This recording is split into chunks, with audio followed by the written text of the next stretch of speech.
Are you ready to get fired up? This is the Spitfire Podcast. The Spitfire Podcast is a weekly show filled with stories of inspiration, lessons learned, and ready-to-use tools to light a fire under you. This show is hosted by me, Lauren Lemunyon, the Spitfire Coach, and I want to share the amazing stories of CEOs, professionals, and everyday people on their journey to awesomeness. If you haven't already done so, be sure to subscribe on Apple Podcasts or Spotify, and please leave us a review. We would love it. If you got questions, comments, or celebrations, we want to hear them. So reach out at spitfirepodcast.com. Now, enough of the housekeeping. Let's get to the show. What's going on, Spitfires? Welcome back to another episode of the Spitfire Podcast. I am your host, Lauren Lemunyon, the Spitfire Coach, coming at you with another bite-sized, action-packed, inspiration-filled podcast episode. We like to keep it short, sweet, and to the point so that you can start spitting fire today, every day, for the rest of your life. These are our little mini episodes that are meant to give you tools, hacks, tips, strategies to face your day with more inspiration, motivation, and energy. And today is no different from every other day of awesomeness that we project here at the Spitfire Podcast. Today we are talking about micro goals. And I just got off of a awesome session with a long-term client. She is a business owner. I've been working with her for 3 years and her business has taken off. And what we do now is soundboard, and we just make little minor tweaks to get her centered on her goals, to get her focused on where she wants to go. And so with 2020 right around the corner, I can't believe how fast this year has gone and how quickly 2020 is approaching. This is the time to really get centered on your goals, on what you want to accomplish. And if you think of 2020, it is all about clarity. It is perfect vision. And I'm pretty sure actually I have 2015 vision. So maybe that should be like the super focused year, but that's in the past. So we're not going to focus on it. But I want you to think of 2020. If you had clarity to achieve your goals, to set those intentions, to make things happen, what would you want to accomplish? So her homework, we meet every week. Her homework was to create goals for 2020. What were the things that she wanted to accomplish? And so she did that. She had 4 different areas that she wanted to focus on. But what she was lacking was quantifiable goals. And I said to her, I want you to create goals that make you want to throw up a little bit. If you're not a little queasy, then it means we're not stretching. So what you can think of is, what are those organic goals that will naturally happen just because we're doing what we do? It's what we do best. We're going to stay in flow. We're going to stay in motion. And then think about the stretch goals. What are the things that require about 10 to 20% more effort? And when you think of the next level is earth shattering. What happens if all the stars align, you go full force and get what you want? Those are the earth-shattering goals. And what typically happens is our earth-shattering goals are the goals we actually want, but we might be a little afraid to actually do it. But if we don't put them on paper, if we don't make them present in our reality and what we see, then we'll never know even if we achieve it. But that's not what we're talking about today. This is what's going to get us started. So I want you to first take the step to write down your organic goals for 2020, your stretch goals, and your earth shattering. And I have worksheets available at spitfirecoach.com/worksheets that you can download. And it's called intention-based goal setting. So you're going to focus on what you first want to accomplish. What are those 3 different levels? And then I want you to think of micro goals. And a year is a long time, but we tend to underestimate what we can do in a year, because we end up getting distracted and we're not focusing on it. But we want to look at our micro goals.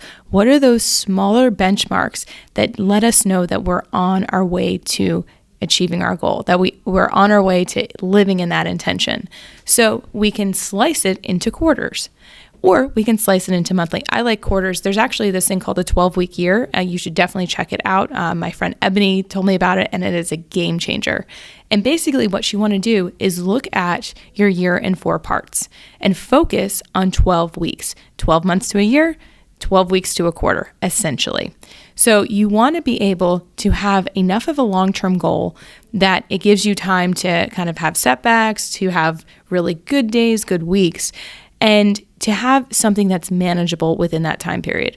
And it can make you throw up there too. What is that thing that makes you queasy that you can accomplish in 12 weeks? And I don't even want you to think of what can I do right now, but what do you want to happen? What do you want to push towards? What do you want to manifest?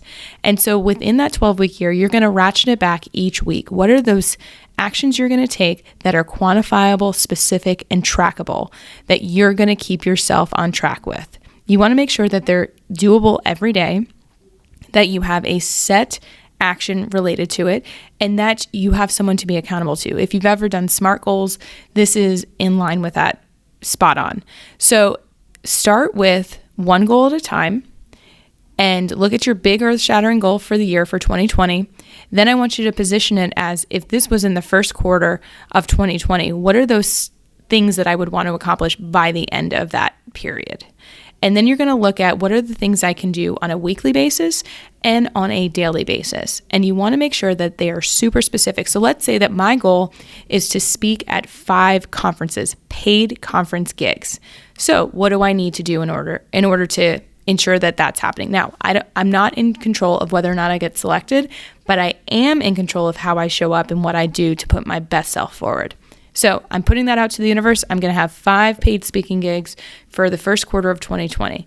Well, in order to do that, I need to have 5 events that I've noted, or probably more. So let's assume that I need to apply to 5 times the amount of speaking opportunities, and that's probably on the low side. So I need to apply or reach out to at least 25 event organizers or events. Okay, so I'm going to pull that back. Then I need to have my speaking reel complete. I need to have something to put forth. I also need to have my speaking topics and descriptions. That's got to be done. And I also need to have my messaging. What are the things that I want to talk about? Why this is important to that event organizer?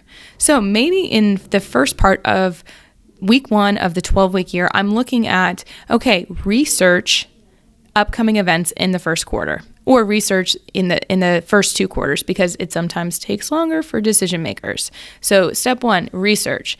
And then I'm going to put myself on task to apply for 5 speaking opportunities a week. So that's 1 a day. It's keeping me on task to research, to customize my communication, my language, to position myself in a way that's going to allow me to take time to make that introduction. So I'm going to give myself the goal to apply to 1 speaking gig a day for 5 weeks. So that's 25. Now within that, I can say I want to follow up after 2 weeks. I want to see where they are in the process.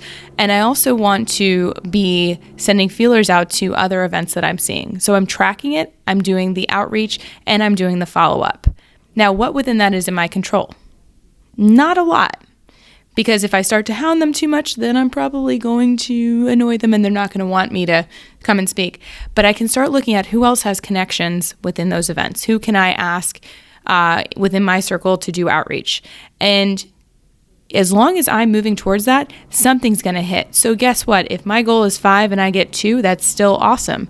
But if I don't do any of that, I am guaranteed a big fat goose egg. So I've pulled it back into, okay, in the first 5 weeks, I'm doing this. Now, what am I going to do with the next ones? Maybe I'm going to repeat that same cycle. Maybe I'm going to look for 25 more events, and I'm going to keep repeating that. And guess what? Then within 1 quarter, I've applied to 50 events. You think I'm going to get at least 1? Probably. Am I going to get 2? Most likely. But we want to keep ourselves in motion, in momentum to achieving our goals. Because even if we're only pointing at making it happen, we're actually signaling to the universe that we're open and ready to receive, and we've got our stuff together. So we've taken the time to get our presentations together, our speaking topics. We're building up our client list. We're getting our speaking and our sizzle reel done. We're updating our website. We're moving those steps forward, but what we're doing is we're having open communication that's outside of us. So if my goal is to do this, I can't just spend my time perfecting my website. I've got to look at what are the things that I'm afraid of? What are the things that I haven't been willing to do that are the key to my success? So I want you to kind of sit with that. What are those things that you want to achieve that you've been too afraid to do that you need to just kick yourself over the line? So check out the 12-week year. They have a website. They've got a PDF download, and they do certifications in this. There's a whole online platform for it. So check it out. It is totally awesome. But I want you to think of what are those small micro goals that are going to add up exponentially to you achieving that 2020, that line of success that you've always wanted. So I hope this was helpful. I hope you guys are inspired and motivated. I know I'm fired up now to do my 2020 vision. So keep focused, keep that vision alive, and keep being awesome.